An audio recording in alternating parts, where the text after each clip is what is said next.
Hey guys, I'm Clarke, and today I'm looking at 3 types of overdrive that I recommend you look at if you're looking for something a little bit different.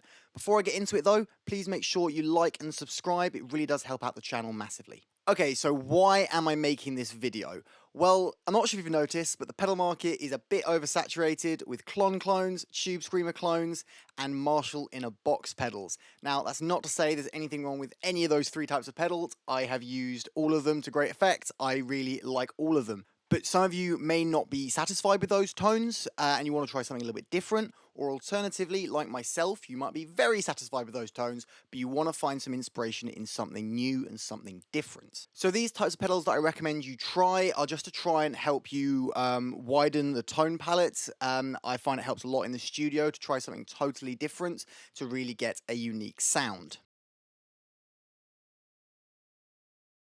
So the first pedal type I'm calling dual overdrives, and for today's example I am using the Brown Amplification Protein. Now, to some of you this may be very obvious, there are a lot of dual overdrives out there, but I thought this was worth making a point of for a couple of key reasons.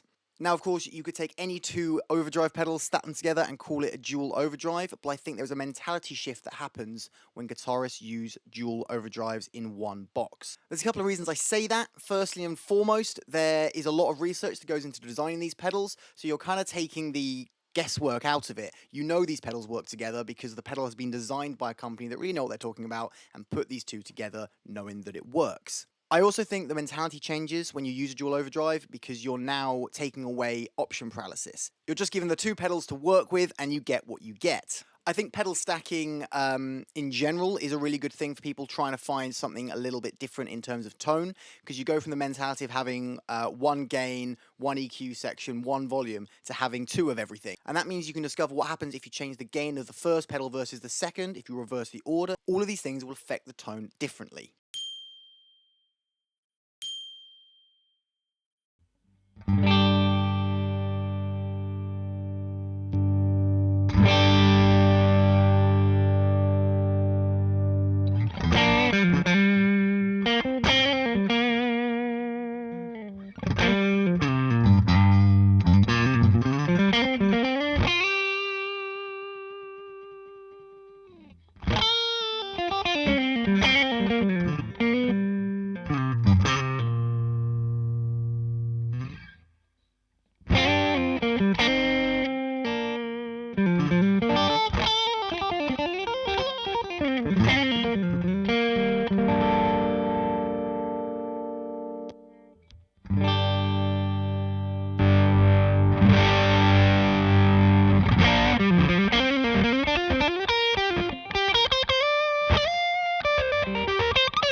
Okay, so the second type of pedal I want to look at is preamp overdrives. Now, I don't mean the general overdrive that goes on in the preamp section of an amplifier.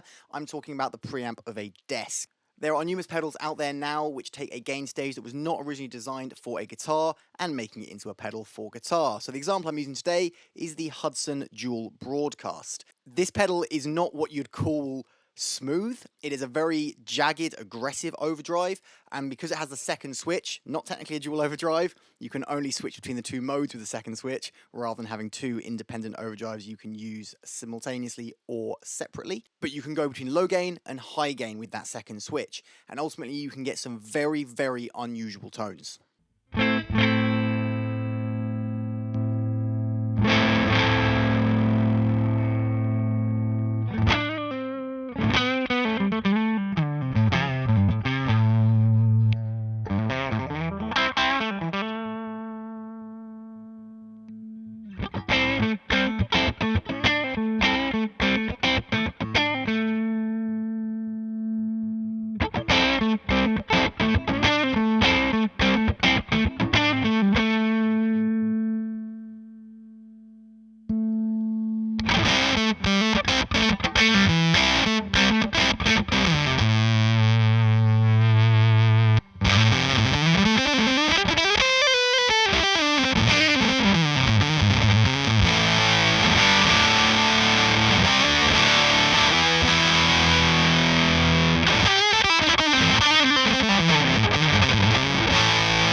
And the final type of pedal I'm looking at is the D-style overdrive, or the Dumble style overdrive.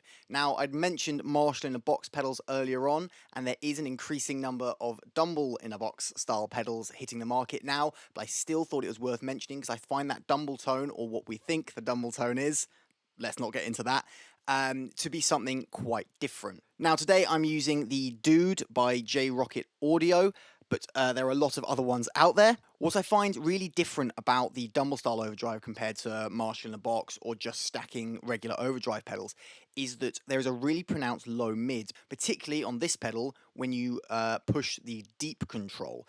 You end up with this almost fuzz-esque low end or low mids end. Low mids without a fuzz tone. So it's still definitely an overdrive, but you get this thickness that comes from just those low mids. And I find that to be really, really good on a guitar.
So, what do you make of my picks, or what are some pedals that you think maybe people should try out if they're struggling to get some unique tones? Put them in the comments to let me know, and I'll have a look.